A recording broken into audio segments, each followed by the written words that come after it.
Okay, hear me out. So you might know recently, or maybe you don't know, I posted a short recently that pretty much nobody watched, but maybe you did, that I had been daydreaming about a commuter car. Something cheap, right? Like $4,000 or less. I didn't really want the practical option like a Camry or an Accord, a used one, and hell, for that money you get 200,000 miles.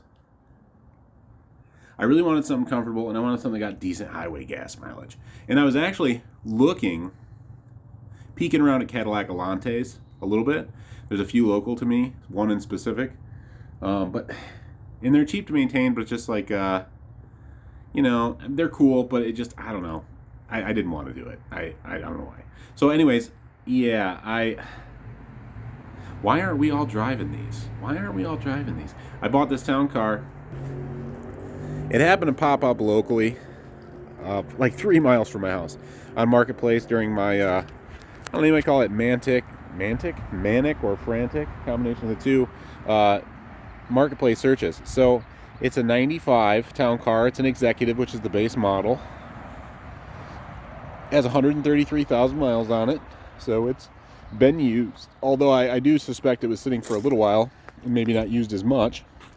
The tires were date code 07. So I had those replaced this morning at Walmart with Goodyear Reliant all seasons. Just a gorgeous tire. Wow. No, they're pretty cheap. But anyways, $440 mounted and balanced for all four, which again, the cheap factor. So I'm into it for $3,700. Insurance is $11 a month for me through Liberty Mutual, multi-car situation going on.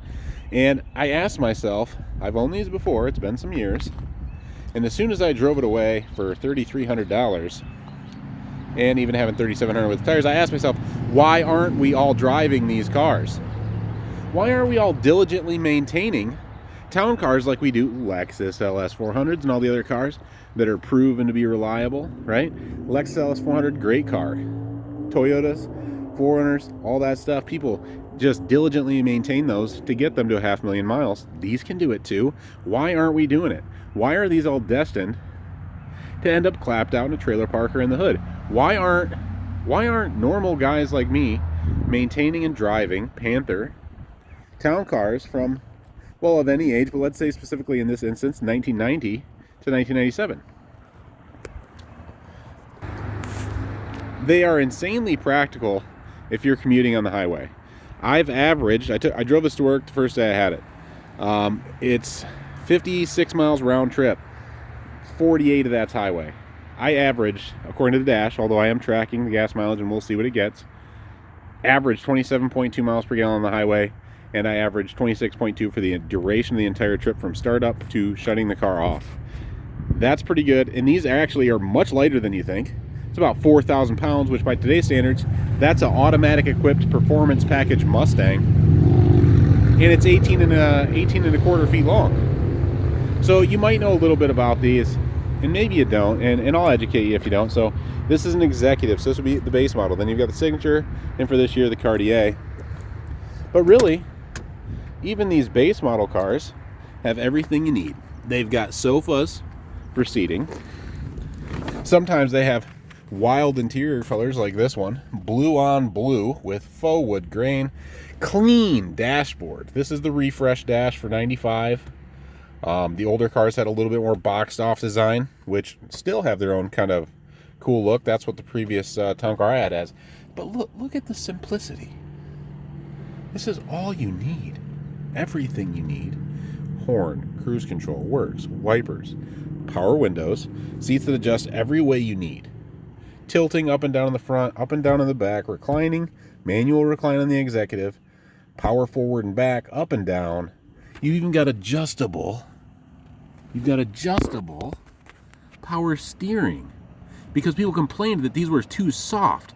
So the high setting is the softest, low to get a little more road feel. This was the beginning of the end. The reason why this car had adjustable power steering is because the publications and consumers, this was the shift. They started to say, hey, we want more steering feel. We want more road feel. And they started going towards the European kind of method of making a luxury car, which is pretty much what we subscribe to today. Your I mean, everything. BMW, Mercedes, the new Lexus stuff, I'm sure. Genesis, whatever. Any kind of performance sedan, luxury sedan, it's like a sports car, right? This is not. This is not anywhere near a sports car. It is an ultra smooth 210 horsepower 4.6 V8 with a 4R70W 4-speed automatic, column shifted, body on frame, 25 miles plus per gallon on the highway. Vehicle that you can buy right now for pennies, man. Look how clean this engine is. Let's go ahead and take a look. And we'll look at the simplicity and the serviceability, which is, you know, if you're like me or like anyone that's buying a budget car, that's what matters. I mean, it's so clean and simple. Coil pack, injectors, fuel rail, all easily accessible. Plug wires, accessible. You know, you got your spark plugs right up on top there. It's a 2-valve 4.6. It's a simple, proven engine. The battery on this vehicle was new. All the shocks were new. You can see there's some older components like this master cylinder and this vacuum booster. You know, they look pretty crusty, but they still function. The brake lines all look pretty good. You can see, you know, he had greased up some stuff here with, with white lithium grease or whatever. It does need some sway bar mounts there. You hear them? Just a little creaky. And it needs an alignment because he did like a pitman arm or something on it. You got this beautiful statement in the front. I mean, look at it. It's classic. It's classic. Beautiful grille, the refreshed slimmer headlights, an actual hood ornament that you can stare out at to know that you're serious. You've got a real piece of machinery here. Not to mention the trunk. What am I even talking about? And I'll show you that. And the back seat. I mean, wide door access here. Spacious back seat. I'm 6'1". I'm sitting right in the back seat comfortably. I've got these seats gangster leaned back. And I'm on a sofa right now. This is literally better than the couch in my house in terms of comfort. And yeah, you got asterisks. And lighters galore. Let's pop this trunk open. If you've never seen the trunk to a town car, check this out. You got your pop. She comes right up because, you know, elderly people, they don't want to lift their trunk. Look at the size of the trunk. It is huge. We are inside of the trunk. I'm literally in the trunk right now. I am 6 foot, 230 pounds. I'm in the trunk of the car. No issue. You can camp in here. I mean, this car is so practical. You can use it for any task. Rear wheel drive, of course. Soft touch trunk. I'm excited for these, but I'm excited to have one again. I guess I just, like I said, don't understand why are we letting these recede into the earth and not caring for these things? Maybe some of us are, but I'm gonna do my best to maintain this one. I'm gonna use it to drive back and forth to work for a while. I've invested the money in the tires.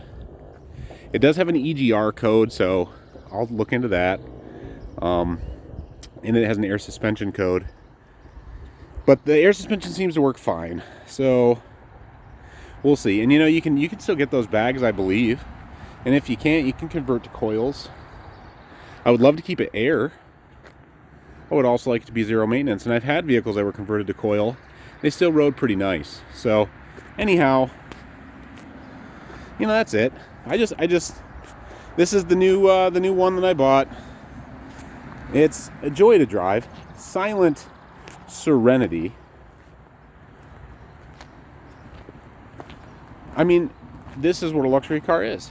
This is more isolated and comfortable than just about damn any new luxury car. Of course, they have amenities that this doesn't have, right? But this was also, I'm $3,700 all in with brand new tires. So, I mean, fractions of the money. Less than 4 monthly payments, zero down on anything remotely nice new. Anyhow, so that's this car. Why aren't we all driving these? Tell me. And also, if you own one, or you've owned one, let me know how your experience was. I'd love to hear about it. I mean, these things are so bulletproof. You know what I mean? They're just tried and true and simple. And I'd be interested to see if anybody has any good stories and also any bad. But I can tell you, 55 and sunny out today. I'm not even going to drive the Viper today. I'm going to go out for a drive in the town car. I'm going to go for a drive in the town car. And I'm going to just absolutely seclude myself from the sounds and all the things going on today. Completely relaxing. Might even put on some Sinatra. But all right.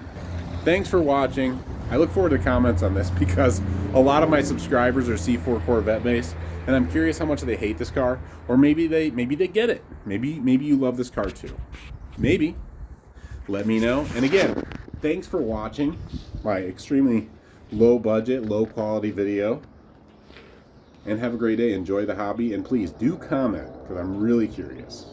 All right, have fun, guys.